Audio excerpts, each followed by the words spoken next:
संजीत भैया जिंदाबाद जिंदाबाद जिंदाबाद। आपका मुखिया कैसा हो? संजीत भैया जैसा हो। आपका मुखिया कैसा हो? संजीत भैया जैसा हो। जीतेगा भाई जीतेगा, संजीत भैया जीतेगा। जीतेगा भाई जीतेगा, संजीत भैया जीतेगा। आपका नेता कैसा हो? सुशील कुमार जैसा हो। ताजपुर पंचायत की जनता जिंदाबाद जिंदाबाद जिंदाबाद। ताजपुर पंचायत की जनता जिंदाबाद जिंदाबाद जिंदाबाद। जी हाँ भाइयों एवं बहनों, आपके गांव, आपके पंचायत के एकमात्र कर्मठ, शिक्षित, सुयोग्य मुखिया उम्मीदवार संजीत कुमार जी को भारी से भारी मतों से विजय बनावे।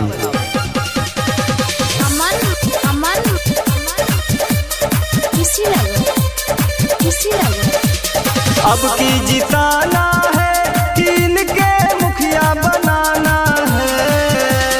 अब की जिताना है कि इनके मुखिया बनाना है। संजीत भैया जी को भारी मतों से विजय बनाना है। संजीत भैया जी को भारी मतों से विजय बनाना है। अब की जिताना संजीत भैया जी को भारी मतों से विजय बनाना है। संजीत भैया जी को भारी मतों से विजय बनाना है। संजीत भैया जी को भारी मतों से विजय बनाना है। विजय बनाना है। विजय बनाना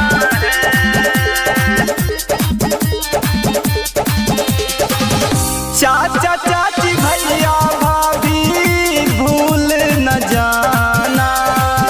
ताजपुर पंचायत को है न्याय दिलाना। न्याय दिलाना भैया। चाचा चाची भैया भौजी भूल न जाना। ताजपुर पंचायत को है न्याय दिलाना। पोलिंग पे जाना है, जमकर बटन दबाना है। पोलिंग पे जाना है कि जमकर मोहर लगाना है। संजीत भैया जी को भारी मतों से विजय बनाना है। संजीत भैया जी को भारी मतों से विजय बनाना है। विजय बनाना है। विजय बनाना है। संजीत भैया जिंदाबाद जिंदाबाद जिंदाबाद। आपका मुखिया कैसा हो? संजीत भैया जैसा हो। दुखियों गरीबों का ये रखते ख्याल है।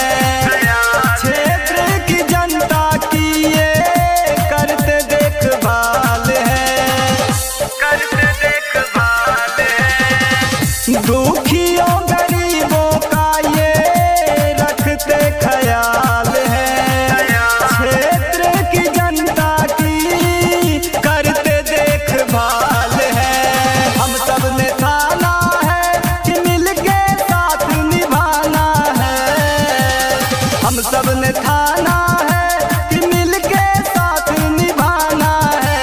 संजीत भैया जी को भारी मतों से विजय बनाना है। संजीत भैया जी को भारी मतों से विजय बनाना है। विजय बनाना है। विजय बनाना है।